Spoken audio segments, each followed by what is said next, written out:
Inabot na ng umaga ang mga pasahero sa paghihintay ng masasakyang bus pauwi ng probinsya. Ang problema, marami pa rin sa kanila ang walang masakyan.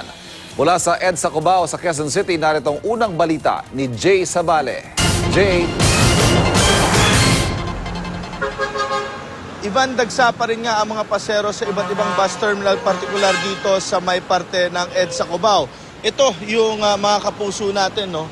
Kung saan sa kanilang probinsya sila magse-celebrate ng bagong taon o di kaya yung mga nagpasko dito sa Maynila at uuwi sa kanilang probinsya para naman doon pa rin mag-celebrate ng bagong taon. Ayon sa mga paserong biyaheng norte, ang ilan sa kanila ay alas 9 pa kagabi nakapila at hanggang ngayon ay nag-aabang ng bus na masasakyan. Ang iba, lalo yung mga nanay na may mga dalang mga bata, nasa labas ng terminal habang isa naman nilang mga kasamahan na lang ang nakapila. Sa lugar kung saan nag-aabang ang ilan, madami ang may iba't ibang dalang gamit at pasalubong. Ang ilang bata nga natutulog na lang sa malalaking bagahe. Ayon sa supervisor ng isa sa mga terminal dito, nagsimula raw dumami ang pauwi ng probinsya noong Pasko pa at nadagdagan pa raw ang mga pasero ngayon dahil ang karamihan ay wala ng pasok sa mga trabaho.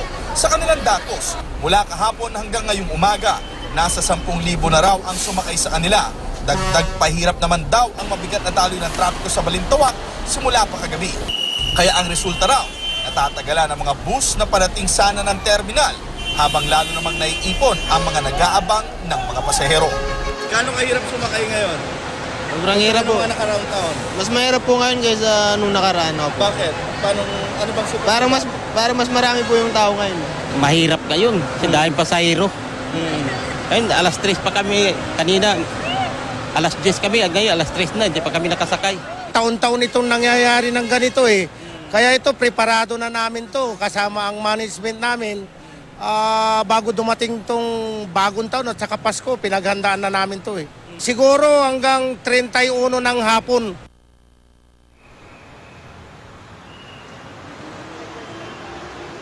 Ivan, sa sobrang dami nga daw ng pasahero dito sa kanilang terminal, mula sa kanilang datos, no, mula kagabi hanggang ngayong umaga, ay umabot na sa mahigit 10,000 pasahero ang sumasakay sa kanila. At yung pilang nakikita nyo sa aking likuran, no, ang pila na ito ay minsan ay umaabot pa hanggang palabas ng mismong terminal. Kaya naman inaabisuhan natin yung mga kapuso natin na gustong umuwi sa kanilang probinsya, kung maaari ay maaga nang magsipunta sa mga bus terminal para naman makaiwas ng aberya at syempre, wag nang magdala ng masyadong maraming gamit para hindi naman mahirapan. At yan muna ang pinanguling balita mula dito sa EDSA Cubao. Balik sa Ivan.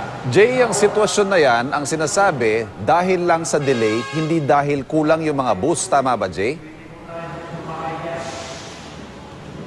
Sorry, Ivan, pakiulit po. Yung sitwasyon na nakikita natin na yan, Jay, yung mahaba yung pila hanggang ngayon, parang yung iba magdamag ng pumila dyan, dahil lang yan sa nade-delay yung turnaround ng mga bus at hindi dahil kulang sila. Tama ba?